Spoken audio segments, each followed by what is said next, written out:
Jesus. Boa noite, queridos, graça e paz. Dá um abração nesse irmão que está ao teu lado aí, um cheirinho nele. Dá só um pouquinho de ganho aqui para mim, Marião, só mais um pouquinho. Dá um abração, diga, irmão, deseja a você um culto extraordinário, maravilhoso, cheio de vida, cheio de saúde. Amém? Amados, hoje nós vamos começar uma série de mensagens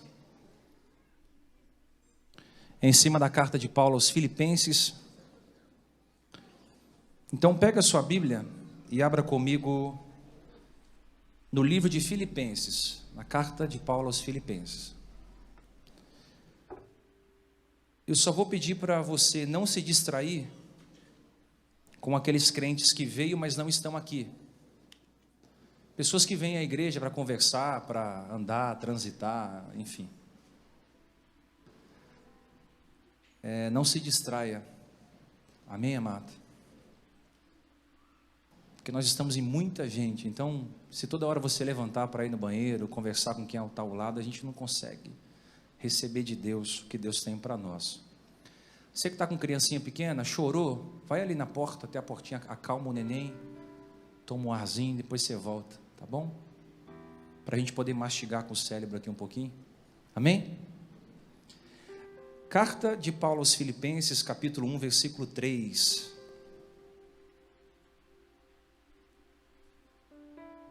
Tenho 3 motivos para começar a estudar com você essa carta. O primeiro é que a carta de Paulo aos Filipenses, ela é um convite à alegria. E eu sei que muitos de vocês aqui estão passando por momentos de muita tristeza. Então nada melhor do que nós sermos encorajados pelo Evangelho a voltarmos a sorrir. O segundo motivo é porque essa carta ela é totalmente cristocêntrica. O foco é Jesus. O foco é a unidade. O foco é um ajudar o outro. E o terceiro é porque essa carta é um convite a uma vida de oração e santificação. Sem a santificação ninguém vai ver a Deus. Amém? Então eu não tenho pressa de terminá-la. E também não tenho pressa de ver a igreja crescer. Eu quero ver vocês desenvolvendo um raciocínio. Amém? Eu estou querendo gerar uma mentalidade com vocês, uma mentalidade com raiz. Então é muito importante a gente aprender. Você só desfruta o que aprende.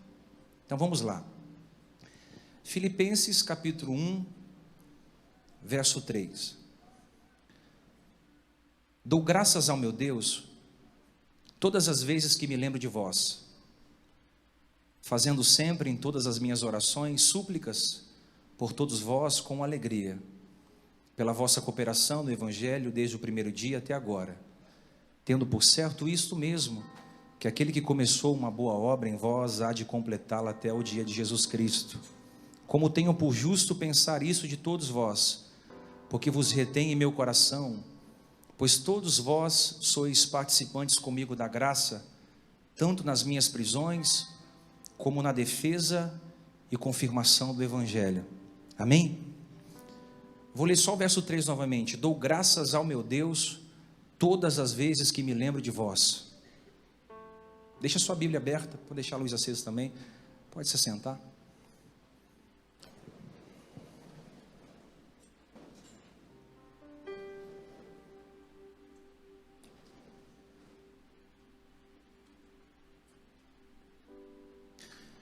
A carta aos Filipenses, ela é uma das 7 cartas que Paulo escreveu dentro da prisão, dentro da cadeia.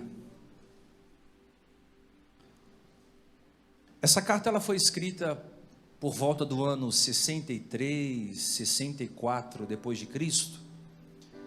E na oportunidade Paulo estava preso em uma prisão domiciliar em Roma, já por volta ou por meados de 2 anos mais ou menos preso, aprisionado. E mesmo diante da dor, mesmo diante da adversidade, mesmo diante de todo o sofrimento, mesmo Paulo sendo cerceado de ir e vir, Paulo consegue escrever uma carta com os seus pés aprisionados, as suas mãos algemadas, ele consegue escrever uma carta. É impressionante como Paulo preso consegue compartilhar coisas maravilhosas com os irmãos de Filipos. É como se Paulo extraísse do lixo flores. É como se Paulo conseguisse ver o arco-íris em meio à tempestade. Isso me impressionou, porque Paulo estava preso, mas ele escreve a carta aos Filipenses regozijando de alegria. Ele disse: regozijai-vos no Senhor, outra vez vos digo, regozijai-vos no Senhor. Como é que um homem preso consegue regozijar no Senhor, consegue se alegrar no Senhor, consegue festejar o Senhor? É um homem que sabe quem é. Então, nós fazendo uma análise nessa carta, nós podemos perceber que Deus concedeu a Paulo mensagens sobrenaturais. As melhores cartas que Paulo escreveu, as melhores revelações que Paulo teve, os melhores escritos que Paulo redigiu, foi escrito no meio do caos existencial. Isso me conforta, porque me ensina que mesmo diante da dor, eu tenho capacidade em Deus de extrair a melhor versão de mim mesmo. Mesmo diante da dor, você tem capacidade para extrair de você mesmo a melhor versão de si. Porque através do sofrimento, Deus nos faz uma pessoa melhor. Através das dores, Deus nos forma uma pessoa melhor. E é muito importante, cada situação que você enfrenta, cada luta que você enfrenta, você extrair um aprendizado daquilo ali. Porque a dor é uma professora. E ela nos ensina, mesmo que nós não queiramos aprender. Então, quando você aprende com a dor, você não se torna uma pessoa amarga, mas você se torna uma pessoa doce, porque você extraiu sabedoria. E é interessante que Paulo está preso, mas ele diz: alegrai-vos no Senhor, outra vez vos digo, alegrai-vos. Ele está provando que mesmo ele preso, a alegria que ele sentia no seu peito não era momentânea. A alegria que Paulo sentia não era uma alegria passageira, que durava só 3, 4 horas em uma mesa com os amigos. A alegria que Paulo sentia no seu peito era uma alegria ultra circunstancial, não dependia de fatores externos, porque a alegria que Paulo sentia era totalmente fruto do Espírito. A alegria é fruto do Espírito. Só Deus pode colocar esse fruto em você através do Espírito de Deus. A alegria é fruto. Por que nós estamos alegres? Por que Paulo se alegrava estando preso? Porque o fruto do Espírito estava presente na vida dele. E isso é lindo, porque não importa a perseguição que você enfrente, não importa as adversidades que estão diante de você, se existe o fruto do Espírito queimando em você, você passa por todas elas, cheio de alegria, porque sabe que nenhuma luta veio até você, você vai passar por ela e vai ser deformado. Todas você vai passar por ela e você vai tirar lições, aprendizados. Então, você sabe como é que essa igreja nasceu? Essa igreja nasceu quando Paulo chega na cidade de Filipos, da Macedônia, que era pai de Alexandre o Grande. Ele chega na cidade de Filipos e ele começa a pregar o evangelho. De repente, uma mulher que era possessa por um demônio, um espírito de adivinhação, Paulo expulsa esse demônio dessa moça, e ele continua pregando o evangelho, e todos aqueles que se beneficiavam da adivinhação dessa mulher, perde a fonte de lucro. Então Paulo é preso. Você conhece Atos 16, ele é levado para uma prisão, a Bíblia diz que era um cárcere interior. Como ele era cidadão romano, ele tinha dupla cidadania, ele é amarrado pernas e pés. Ele toma uma quarentena de açoites, a lei judaica diz que era 39 menos uma. Ele toma uma surra, pés, mãos, são amarradas nos troncos. O texto diz que por volta da meia-noite, olha como essa igreja nasceu, por volta da meia-noite ele começa a cantar canções de adoração ao Senhor. A prisão, ela se abre, o carcereiro lá da porta, desesperado fica, porque se perdesse um só preso, ele pagaria com a sua vida. E o texto diz que Paulo diz: olha, não tenha medo. E ele diz: o que eu preciso fazer para ser salvo? E Paulo diz: crê no Senhor Jesus, e será salvo tu e a tua casa. Esse homem é salvo. Não somente ele, mas Lídia, que era uma vendedora de púrpura, uma mulher comerciante daquela época, também é salva. Ela abre a sua casa para a propagação do evangelho, e aí nasce essa igreja em Filipos. Filipos se torna um berço do cristianismo europeu. A cidade começa a prosperar com a igreja sendo plantada ali. Então essa igreja veio para a cidade de Filipos debaixo de muita perseguição, debaixo de muita luta, debaixo de muita diversidade. Para você que não sabe, Roma colonizou Filipos. Então Roma era uma Miami dos dias de hoje. Era uma cidade avançada. Quando coloniza Filipos, Filipos se torna uma cidade em potencial. Eles se vestiam bem, eles falavam bem. O dialeto era o latim. Era uma cidade cheia de minas de ouro, de prata. Então era uma cidade maravilhosa para a propagação do evangelho. É aí que vai nascer a igreja de Filipos, a igreja chamada de Filipenses, a carta aos Filipenses. Então foi nesse ambiente hostil, de perseguição, de luta, que a igreja nasce. Isso é tremendo, porque mesmo Paulo preso, ele vai escrever uma carta aos irmãos. Se você está com o capítulo 1 aberto, eu pedi para você deixar aberto aí, eu queria que você acompanhasse o versículo 3, vai ficar como a exegese aqui do nosso versículo. Olha lá, esse versículo aqui, amados, ele é pequeno, porém você não tem noção como Deus me abençoou ao estudar isso aqui. Esse versículo aqui esconde uma chave de sabedoria profunda, majestosa, que se a gente for analisar verso a verso, a gente é totalmente transformado em um versículo só. Paulo escreve assim, ó: dou graças ao meu Deus todas as vezes que me recordo de vós. Na tradução NVI está: todas as vezes que me lembro de vós. Olha o que Paulo diz: eu dou graças a Deus todas as vezes que me lembro de vós. Vamos extrair alguns saberes daqui. A primeira coisa que a gente aprende aqui: existem recordações que trazem gratidão. Existem recordações que trazem gratidão. O que Paulo estava dizendo? Olha lá, ó. Dou graças a Deus. Ele está dizendo assim: toda vez que eu me lembro de vocês, todas as vezes que eu me recordo de vocês. De quem? Quem é esse vocês? Os irmãos em Filipos, a igreja de Filipenses. Eu louvo ao Senhor. Todas as vezes que eu lembro de vocês, eu me torno um adorador.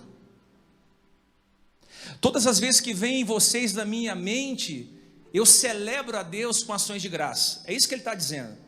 Paulo está dizendo o seguinte: tudo que acontece, acontece aqui.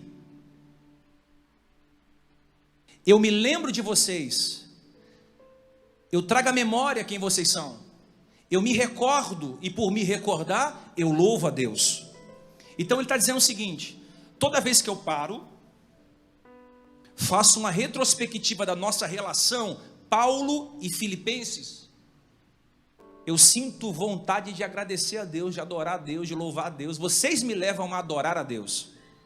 Ele está dizendo o seguinte: toda vez que eu paro e olho no retrovisor da vida, eu percebo o quanto vocês me abençoaram. Você sabe aonde fica armazenado as nossas informações, recordações? Aonde? Na memória. Os cientistas, com muita profundidade e clareza, afirmam que o nosso cérebro tem capacidade de armazenar mais de 1 milhão de gigabytes.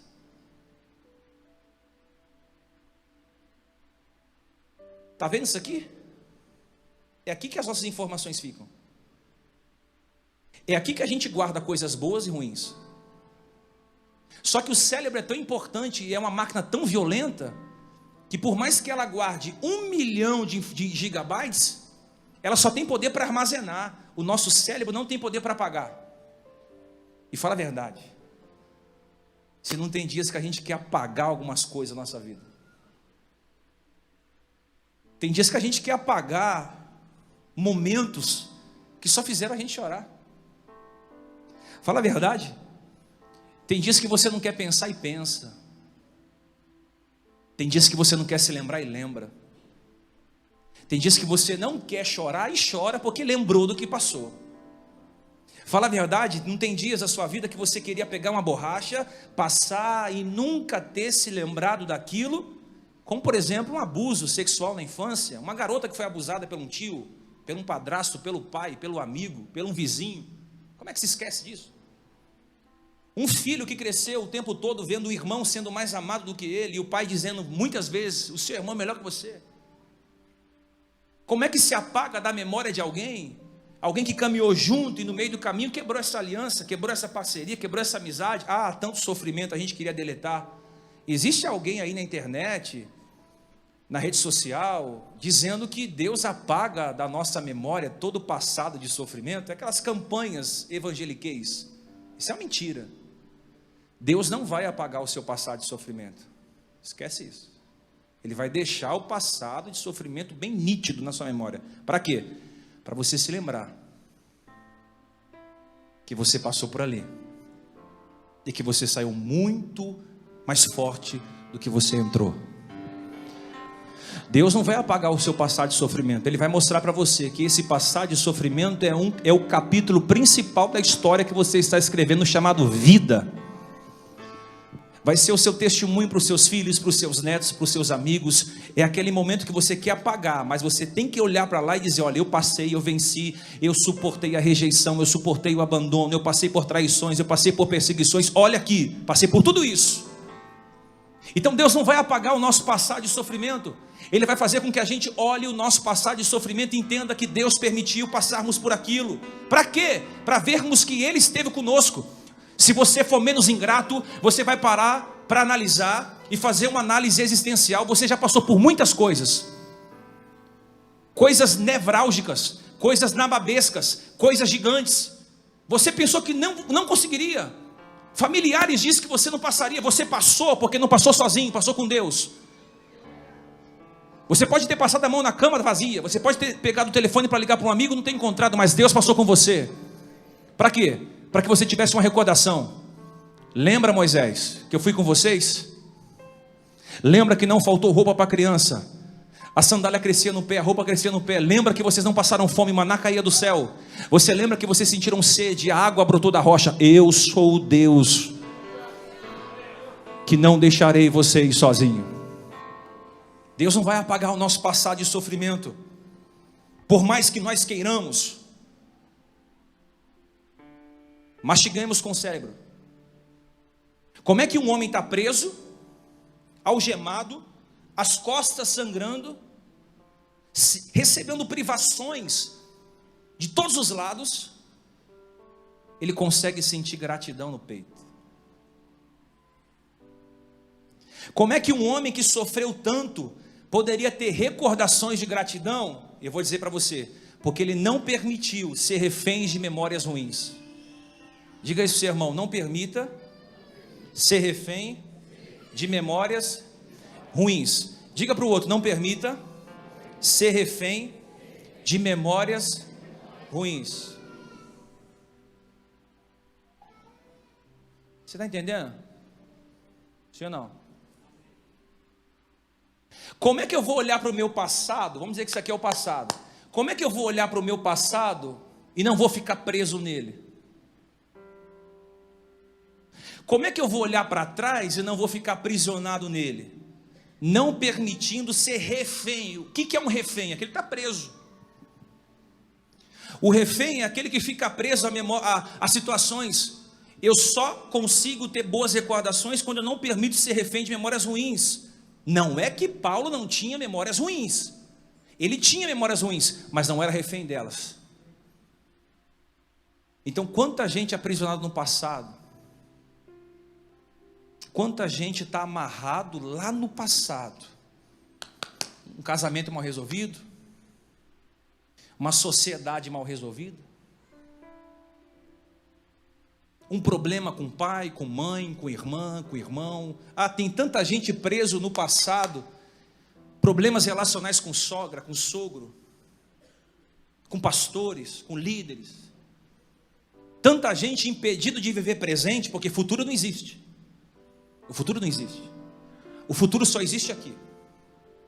Você não sabe o que vai acontecer amanhã.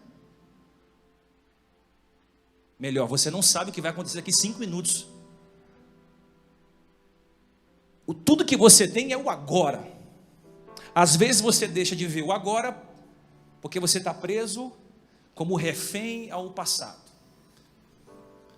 Me machucaram, me feriram, me apedrejaram, me prenderam no cárcere interior, machucaram minhas costas. Que é um recado para você: você vai precisar se libertar dessa cadeia que te algemou lá no passado. Quer viver o presente?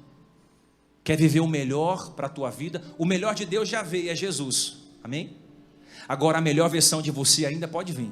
Você pode ser um pai melhor, uma mãe melhor, um empregado melhor, um patrão melhor, um voluntário melhor. Você pode ser muito melhor do que você é. Como? Abra as gaiolas.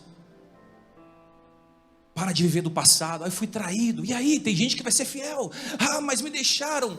Deixe ir embora. Quem quiser ir. Não obrigue ninguém a ficar com você. Existem dores e sofrimentos, reminiscências amargas, que nós vamos ter que se deparar com, irmãos. Existem reminiscências que são tão dolorosas, que quando você para analisar, você quer virar a página, mas não sai da sua história aquilo. É memória, é recordação. Por isso que Isaías 43:18 diz: não vos lembreis das coisas passadas, nem considerais as antigas, eis que faço uma coisa nova.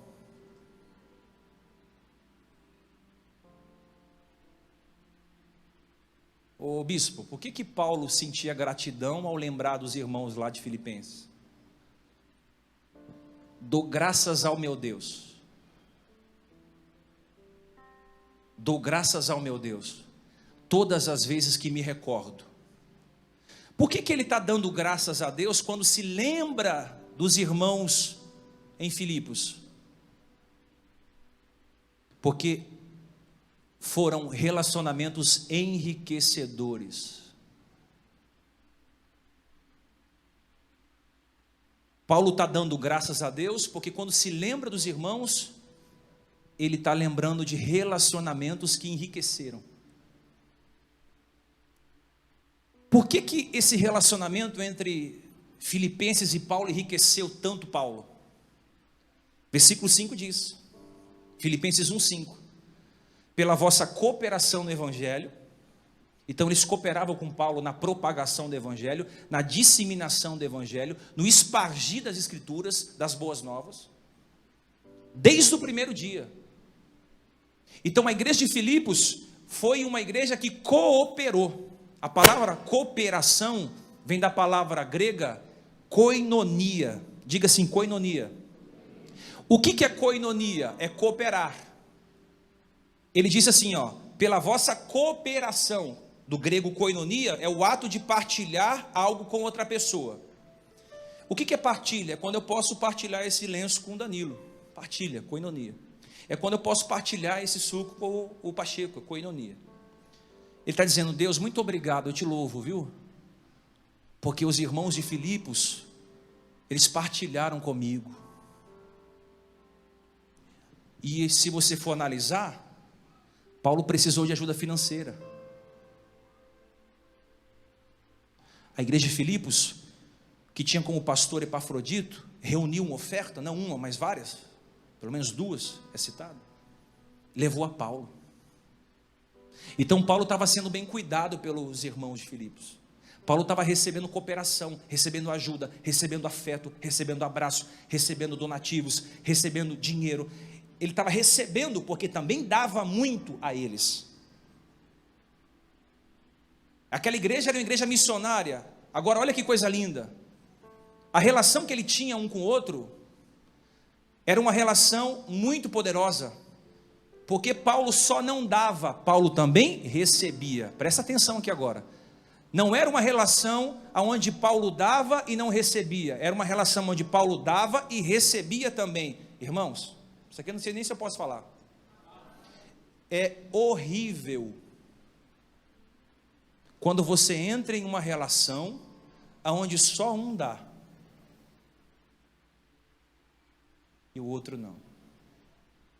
É frustrante quando você se envolve em uma relação aonde você dá 100% e o outro lado dá nada. Deixa eu te ensinar o que é um relacionamento enriquecedor. É quando um dá 50% e o outro dá 50.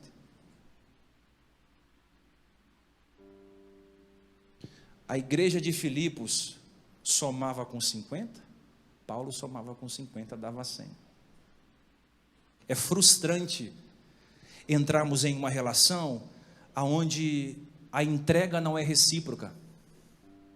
Toda relação enriquecedora, ambos devem doar 50-50. Olha aqui, é terrível quando um só sofre, um só ora, um só gasta, um só chora, um só tenta melhorar, um só pede perdão quando erra, um só vem à igreja, um só trabalha, um só sonha, um só paga a conta, um só.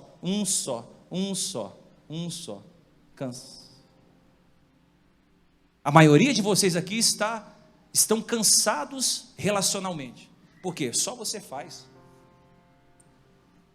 Não tem reciprocidade. Quando o relacionamento é entre adulto e criança, você entende, porque criança não consegue dar, ela só quer. Agora, quando o assunto é de dois homens, mulheres, que têm maturidade, a entrega tem que ser parcial, tem que ser holística, tem que ser perene, tem que ser cíclica. Eu venho te dar um conselho. Por que relações estão terminando? Porque só um, quando erra, pede perdão, o outro é egoísta. O outro acostumou ver a esposa se humilhar, pedir perdão. Por que só um está fazendo e o outro não? Por que relacionamentos estão terminando? Porque faltou amor. Às vezes é o marido mais carinhoso, dá bom dia, dá boa tarde, diz que ama, a esposa não retribui, não coopera, não se submete, quebra. Às vezes só um está respeitando, só um está sendo fiel, só um está vigiando os olhos, só um está sendo de fato a ambiguidade do casamento, o outro não.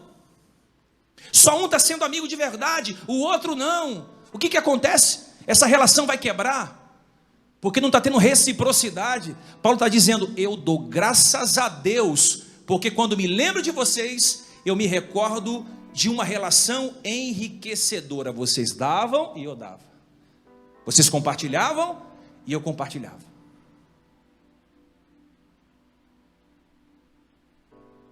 E eu acho que caminhar com gente assim é frustrante. Não sei se você. Eu chamo de relacionamento sanguessuga. É aquele que as pessoas se aproximam da gente só para nos empobrecer, só para nos roubar, só para nos tirar. Eu não estou dizendo que você tem que entrar numa relação esperando receber. Amém, amados? Amém? A Bíblia em vários versículos diz que é melhor dar do que receber. Porém, quando se entra em uma relação com sabedoria, se sabe que para algo perdurar por uma década, um milênio, sei lá o que for, tem que ter entrega dos dois. O marido ama a esposa ama o marido. O filho se submete ao pai, o pai não desperta a ira no filho. O funcionário vai se submeter ao patrão dele, e o patrão não vai tratar o funcionário como um escravo. É reciprocidade, é entrega parcial.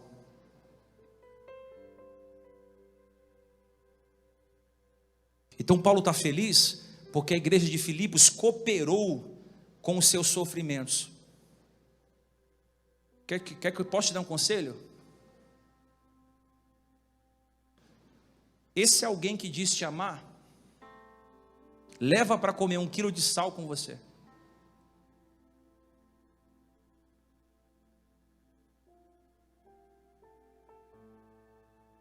Eu te amo, eu te adoro, você é tudo para mim. Ok, vamos comer 1 quilo de sal juntos. Porque a nossa geração é uma geração que não gosta de ouvir não. É uma geração que não gosta de ser repreendido. Vai repreender alguém hoje na igreja, o cara se rebela. Ele junta 3, 4 e quer matar o pastor. Ele escuta o não, ele junta 3, 4 e vai montar o gueto dele. Vai repreender teu filho. Se ele não for um menino disciplinado, ele vai para cima de você, ele te agride. É mentira ou verdade? Vai conversar com o marido que é truculento. Se ele não tiver sabedoria para ouvir, ele quer agredir a esposa. A cada 4 minutos uma mulher é agredida. E se você for agredido aqui dentro, denuncie. Você não é obrigado a ficar apanhando dentro de casa. Porque não tem paciência. A entrega não é recíproca. Então a igreja de Filipos investiu em Paulo financeiramente. Paulo, você está dando muito alimento para a gente vai investir em você, vai ser recíproco. Diferente da igreja de Corinto, que era uma igreja carnalizada, infantilizada, uma igreja que dividia, rasgava o véu da noiva. Então Paulo está agradecendo a ajuda, dou graças a Deus, porque vocês são pessoas que me enriquecem, são pessoas fontes. Paulo está dizendo, minha relação com vocês foi enriquecedora. Você tem 5 pessoas, das quais você pode dizer, você me enriquece.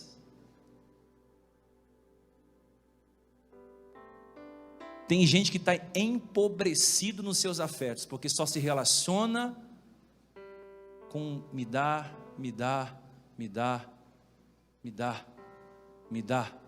E aí você dá, e quando você vai ver, você não se cuidou de si.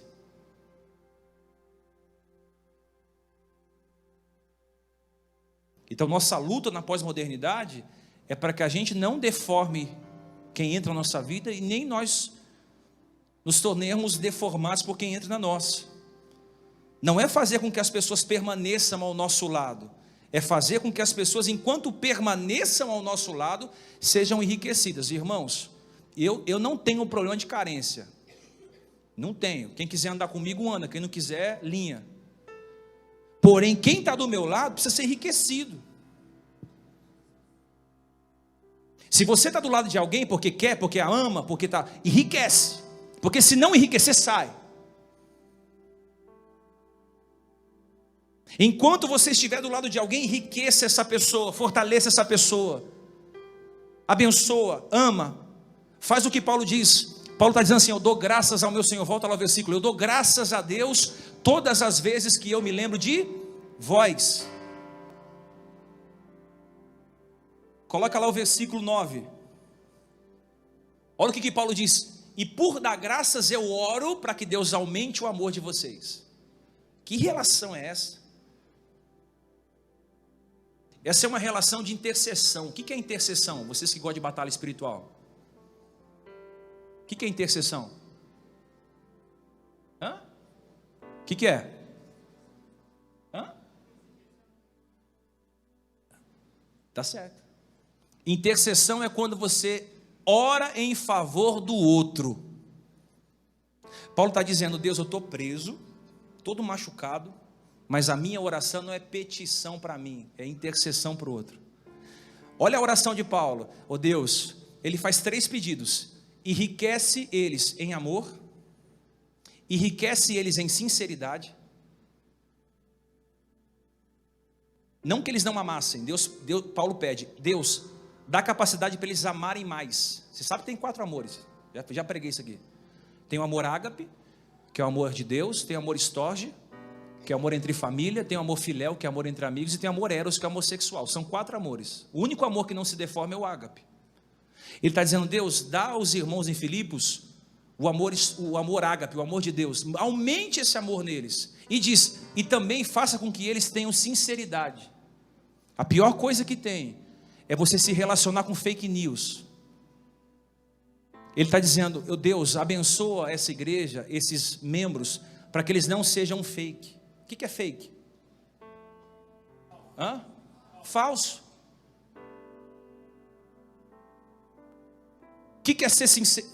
O que é uma pessoa sincera? É uma pessoa que não tem cera, não tem máscara, ela é o que é. E no meio de uma geração que a gente, para dizer que temos Deus, somos de Deus, temos que colocar uma roupa, temos que ter um aspecto de cristão. Irmãos, Deus está procurando pessoas que são apenas seus filhos, nada mais. Porque Deus não é crente, Deus não é evangélico, Deus não é habitolado, Deus é santo, Deus é puro. Deus não fundou religião, quem fundou religião foi homens. A religião deforma, o evangelho forma. A religião abate o homem e coloca cargas pesadas sobre o homem. O evangelho não, tira o fardo pesado e coloca um fardo leve. A religião faz pessoas ficarem alienadas, não participarem mais de festas com as famílias, com os familiares, não terem mais comunhão com outras igrejas. Tem gente que é tão habitolada que não tem comunhão com a outra igreja. Tem gente que não vem aqui, não é porque não quer. Eu recebo mensagens e mais mensagens de membros que me escrevem, o meu sonho é ir nessa igreja, mas se eu for aí, o meu pastor me coloca de banco. Por quê? Porque se você congrega em uma igreja que não te permite se relacionar com outras igrejas, não é uma igreja, é um presídio, é uma cadeia espiritual. Sai de lá, povo meu. Você é livre, meu irmão. O Pai é um só, o pão é nosso. Nós somos irmãos em Cristo. Por que vocês ficam aqui? Se não tem muros?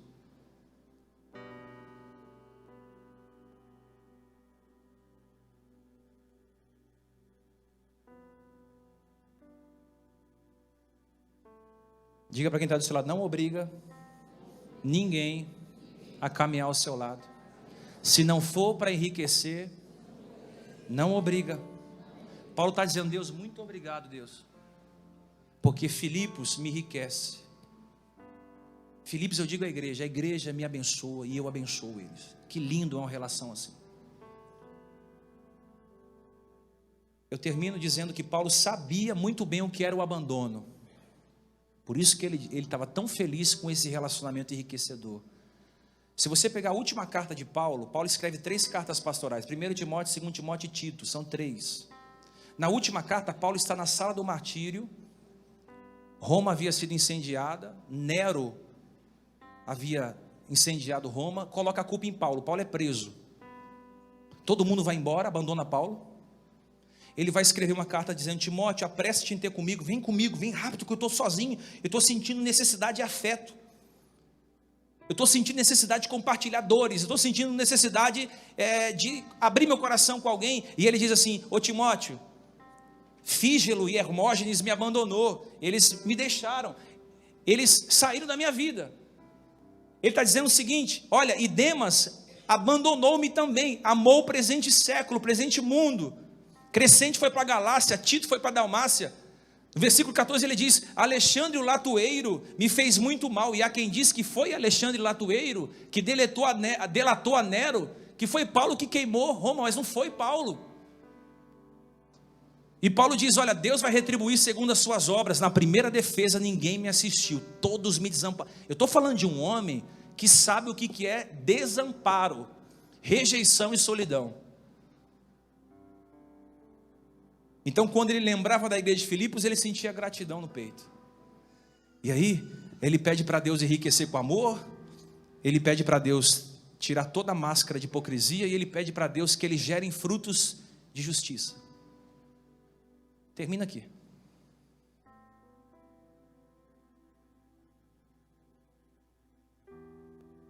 Hoje é Santa Ceia.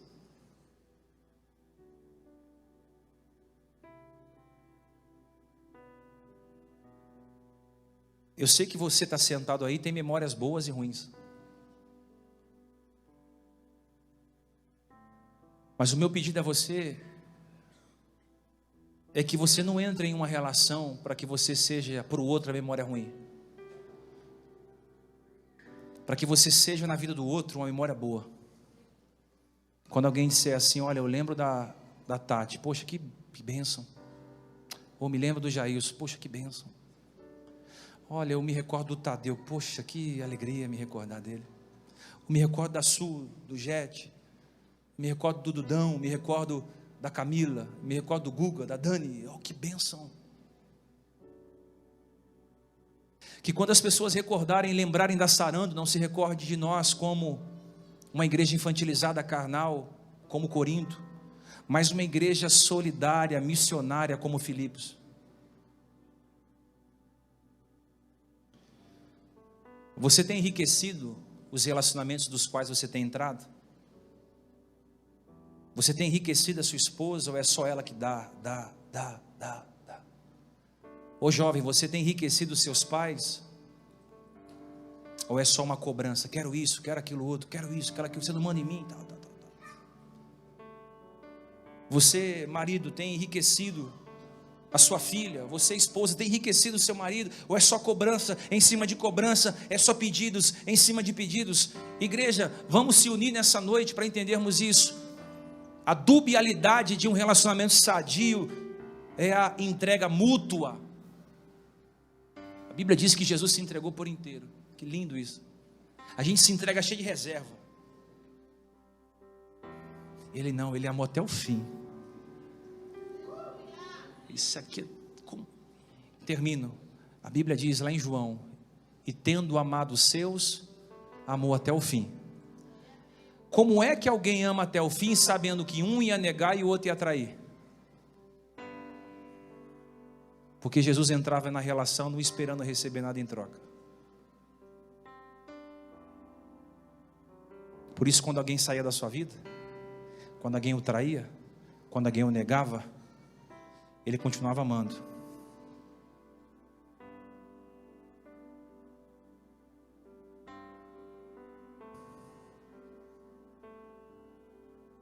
Você entendeu? Amém? Pastor, eu não consigo.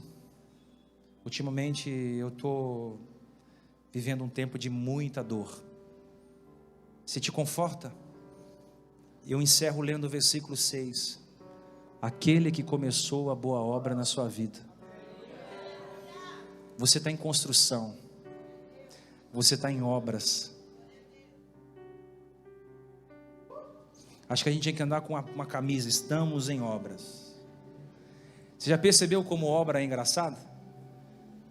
A casa fica toda suja, né? Tem obras que duram 1 mês, 2 meses, 1 ano, 2 anos. Irmão, mas depois da obra fica lindo. A sujeira sai, a decoração começa a entrar. O ambiente tem vida, tem cor. Você fala: meu Deus, nem parece que era aquilo que estava aqui há um tempo. Por quê? Porque quando estamos em reforma, há entulhos, a sujeira, a poeira, a bagunça. Mas quando a obra está finalizada, deixa eu dar uma palavra para você. Você não é obra do acaso, ok? Você não nasceu só por uma relação sexual de 2 pessoas. Você nasceu com um propósito. Por isso, você pode estar passando o pior momento da sua vida, onde as relações só te empobreceram. Uma palavra para você. Você está em obra. Deus vai aperfeiçoar essa obra na sua vida. Deus vai desenvolver essa obra na sua vida. E um dia você vai poder dizer: olha, alegrei-me no Senhor. Você vai poder dizer: Deus, muito obrigado. Por quê? Porque hoje eu sou fonte, eu abençoo, eu entrego. Eu não entro em nenhuma relação esperando. Por quê? Porque eu entrei para dar. Amém? Você está em obra? Pastor, não consegui abandonar o vício. Você está em obra. Vai abandonar. Pastor, não consegui. Você vai conseguir, você está em obra. Quem te olha de fora não consegue enxergar, mas o arquiteto sabe aonde vai chegar. Ele é o nosso arquiteto. Ele é o construtor. Ele é o que fez você. Ele te formou, né? O texto diz que ele pegou o homem do barro, deu forma e soprou. Alma vivente. Na viração do dia ele vinha conversar com Adão. E aí, Adão? Tá bem? Oh Deus! Como é bom ter você aqui no jardim, filho, que é tudo seu. Só faz um favor. Não come daquela árvore ali não. Ela é minha. Amém? Pode entrar a ceia. Nós vamos cear, amados.